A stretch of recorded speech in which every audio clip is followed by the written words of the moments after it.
ज्ञान the treasure में आपका स्वागत है। और हम आपको बताएंगे कि महाभारत युद्ध के बाद क्या हुआ था। कौरवों और पांडवों की जनसंख्या, मतलब जनसंख्या नहीं, संख्या कहिए, संख्या कितनी थी और युद्ध के बाद कितने लोग बच गए थे दोनों पक्ष के। देखिए, ये सवाल बहुत महत्वपूर्ण है कि महाभारत के युद्ध के बाद भारत की क्या गति हुई। महाभारत की चर्चा सभी करते हैं, लेकिन इस युद्ध के परिणाम की चर्चा बहुत कम की जाती है। इस युद्ध से संपूर्ण भारतवर्ष पर क्या प्रभाव पड़ा, इसकी चर्चा बहुत कम होती है।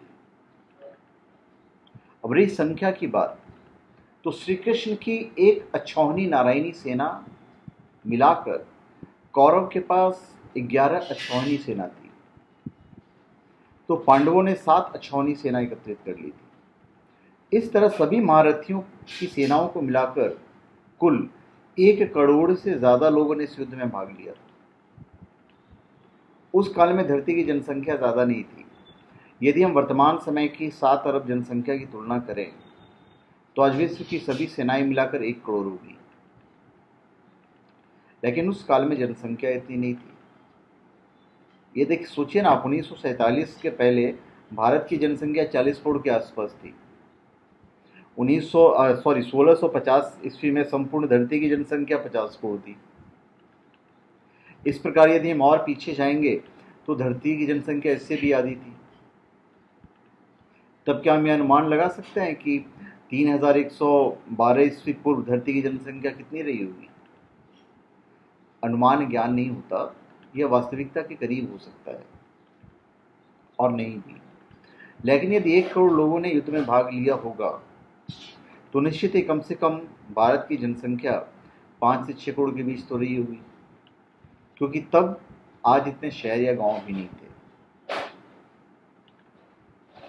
तो अभी युद्ध में सबसे पहली तो बात तो ये है कि कौरव पक्ष और पांडव पक्ष।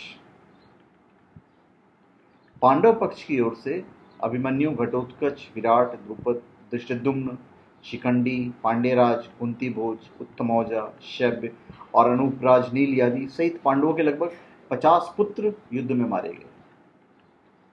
पांडव वंश में अर्जुन के पुत्र अभिमन्यु की पत्नी के उत्तरा के गर्भ में पल रहा उनका एकमात्र पुत्र बचा था, जिसे श्री कृष्ण ने बचाया। उसका नाम परीक्षित था। पांडव युद्ध जीतने के बाद भी हारी गए थे, क्योंकि उनके पास कुछ बचा ही नहीं था। प्रत्येक पांडव के 10-10 पुत्र मारे गए। फिर कौरव पक्ष थे।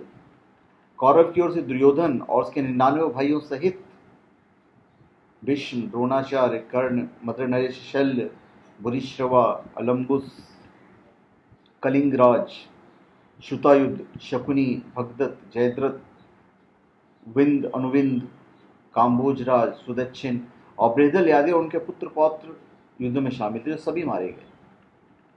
कौरव के कुल का नाश हो गया। कौरव वंश का एकमात्र युद्धसु ही बचा हुआ था।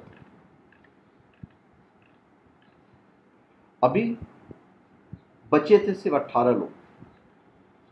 1 करोड़ की सेना के बीच महाभारत का युद्ध 18 दिनों तक चला और इस युद्ध में कुल 18 योद्धा ही जीवित बचे थे। महाभारत के युद्ध के पश्चात कौरवों की तरफ से 3, पांडवों की तरफ से 15, यानी कुल 18 योद्धा जीवित बचे थे। कौरव की तरफ से कृतवर्मा, कृपाचार्य और अश्वत्थामा बचे थे, जबकि पांडवों की ओर से युधिष्ठिर, युधिष्ठिर, अर्जुन, भीम, नकुल, सहदेव, कृष्ण, सात्यकी आदि बचे हुए थे।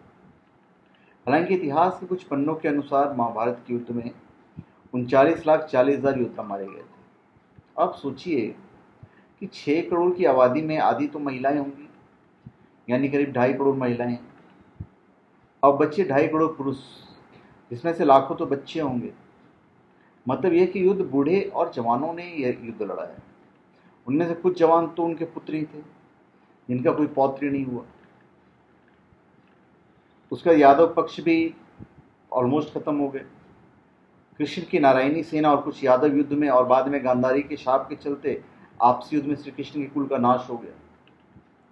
कौरवों की मां गांधारी ने श्री कृष्ण को शाप दे डाला कि जैसे मेरे बच्चों की दर्दनाक मौत हुई है, उसी तरह तुम्हारी यादव परिवार भी आपसी युद्ध में तड़प तड़प कर मारा जाएगा। अन्य राज्यों का पक्ष जो था, अन्य जो राजा थे, वो भी पूरी तरह से खत्म हो गए कि बाप लड़ रहा था, बेटा लड़ रहा था, पोता भी लड़ रहा था। तो पीढ़ी दर पीढ़ी पूरी खत्म हो गई उस युद्ध में। कौरवों और पांडवों के इस महावर्ण युद्ध में सिर्फ उनका ही वंश नष्ट नहीं हुआ, भारतवर्ष के कई राज्यों और राजवंशों का अंत हुआ है, सेनाओं का नाश हो गया। इस युद्ध में देश विदेश के लाखों राजाओं, महाराजाओं और सैनिकों ने भाग लिया था।